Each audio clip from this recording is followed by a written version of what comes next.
In this video, we're gonna go to next level. On the previous one, we did this, the one in the middle, Viscom plus Photoshop design development. And the previous video before that, we did the real-time sketching on paper. So this is where the idea started. And this is how we developed using both Viscom and Photoshop manually brush strokes over the car. And as you see, I changed the whole side view design. And now today, we're gonna make it realistic. We're gonna use the Viscom power, but I wanna show you the whole process by going through with you. So this is the Viscom workbench.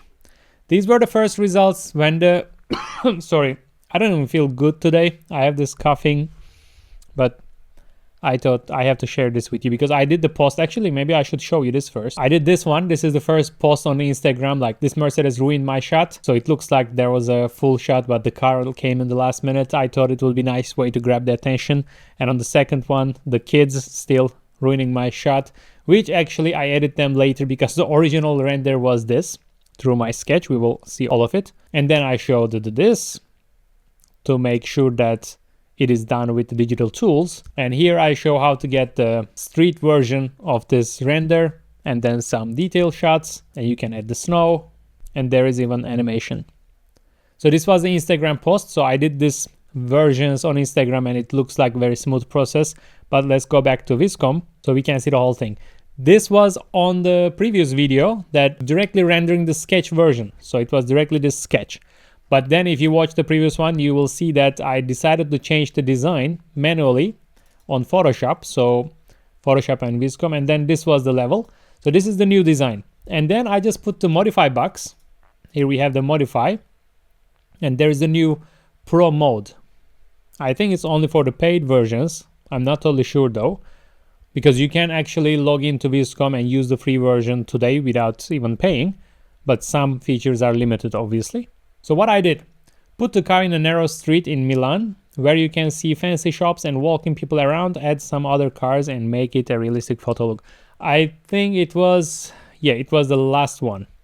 Before that, for example, to get this results, let's see, like this result, if I click on this image, I see that add more details, keep the design same. Or on this one, add more details, keep the main design same. Or this one as well. Oh, sorry, this one is make it realistic. So make it realistic, add more details, keep the design same. This one was put this car on rooftop and it starts to show the other angles of the car, but I didn't want to go through this because I don't want to yet think about the front or the rear because I had the side view sketch and I want to see it in the realistic setup.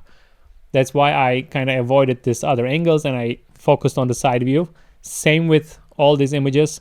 Like the image quality is nice, background, everything is nice, but the car looks way more generic and this is not my goal to have. So as I did the side view, I think I will do the front and the rear later in another video, but in this case I just avoided them. Then I picked one of the results from this site, from this realistic ones. Here is the nice one that I like because it respects to the original design and it made it really nice, adding this interior. I think it's pretty cool. Also the rims, still they're a bit too big, but it's okay. And then hyper realistic close-up photos of this car. So when you type this prompt and use the Pro mode, you get also sometimes different angles. Like look at this. That would be very cool. Sometimes the rims. But what I really like the most, again, like there might be different design ideas which I didn't think through. It can be useful, but that's not my purpose at this stage. However, a detailed shot like this, I think this is amazing because the section is following the highlights that I draw in 2D. Basically, I draw it on side view and it knows if there's a highlight, the shot line should be like this. And it solves the surfaces in 3D. So if I just had this side view sketch, and if I wanted to, I mean, this is not the sketch version, but when I want to 3D model this, I can really use this as a reference. And I would know already because this is what I told you. You got the point. I think it's very useful to have these detailed shots to also give you some extra ideas or to help with your topology, or even without modeling, you can see which direction to go. Also, another angle. It looks a bit more wild, like a bit more bigger, so more wild, which is cool. And here we have a bit more generic diffuser, a bit more generic front lights, which was not my input. But also this would be something interesting I might think through when I'm doing the rear. On this one, change the environment into street in Milan. To see the rest of the prompt, I'm gonna double click and under the create, I can see the prompt, change the environment into a street in Milan, some fancy shops and people are visible on the background. Keep the car same as the side view.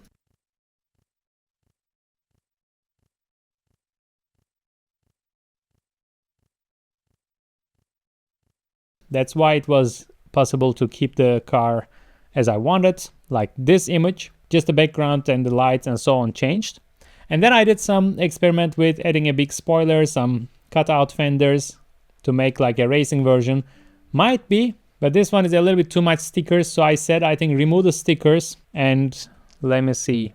No, not yet. These four were on the same prompt, so they are like different versions. I like this one because of the Martini livery. And I said, remove the Brembo and Sparkle stickers, keep the red and blue graphics. And this is what I got, some of the results. And I kind of liked them, but I didn't go through because I didn't like how it ruined my highlights here. It might be like a racing version. It would change maybe the side skirt, but the whole rear fender wouldn't change because of this. I would like to keep this.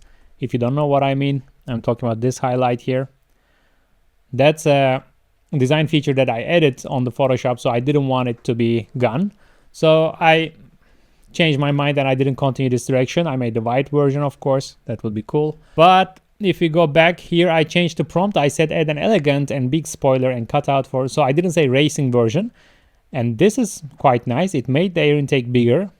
Like you could cut this part and still keeping the highlight more or less the same and adding this nice spoiler on the back, some air intakes and outlets. These would be some interesting directions, but instead I wanted to go into detail shots again from the street version. So again, we can see some other angles, keeping the car same. I really like the reflections, like it shows, it's like a real photo, right? But this is coming from the sketch, this is coming from the sketch. So it's not like just generated by some words on the keyboard, but it's following my sketch. And this is the real power of using AI, using Viscom on the workflow, in my opinion. It's not about, it was never about generating without nothing.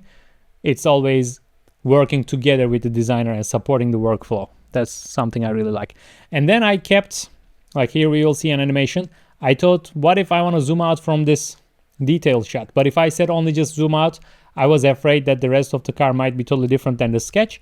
So I used the starting frame as this detail shot and the ending frame as the side view. And then these are the result animations. It is basically using the starting and ending frame. They're more or less the same animation. And this is really impressive to me. I mean, I really like doing that. Without 3D model, without nothing, you can already see your idea in motion, which is pretty cool.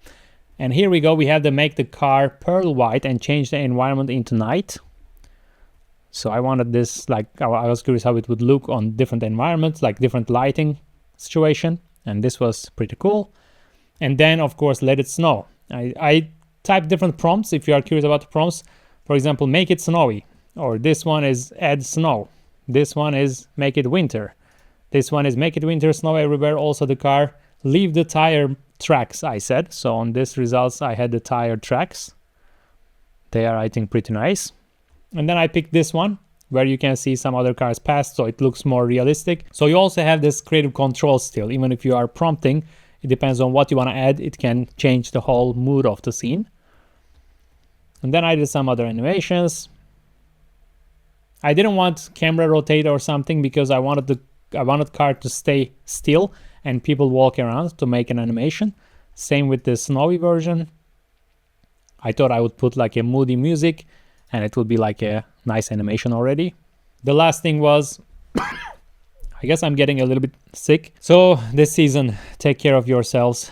Take some vitamins. That's what I should do, I guess.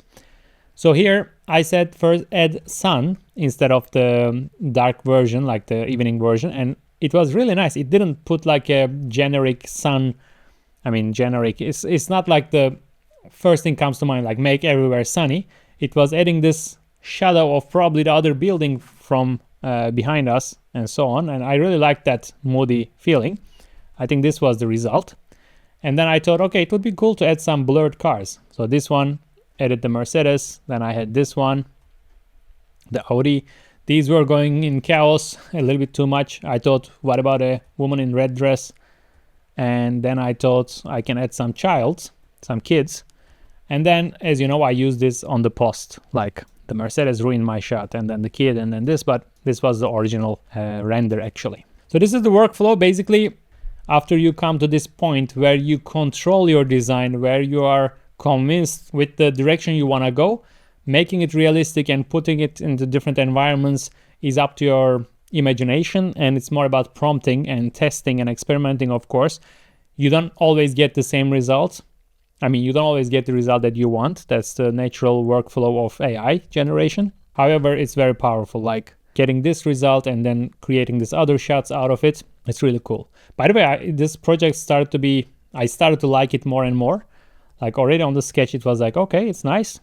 But then here I was like, okay, something interesting happening, and seeing it in realistic way is cool. So I think I should develop this design further, not like my dream Porsche project. If you are not new to channel, you know that I started a dream Porsche project and I still didn't finish it because I think when I said it's my dream Porsche, it was too much pressure and it just stayed as it is.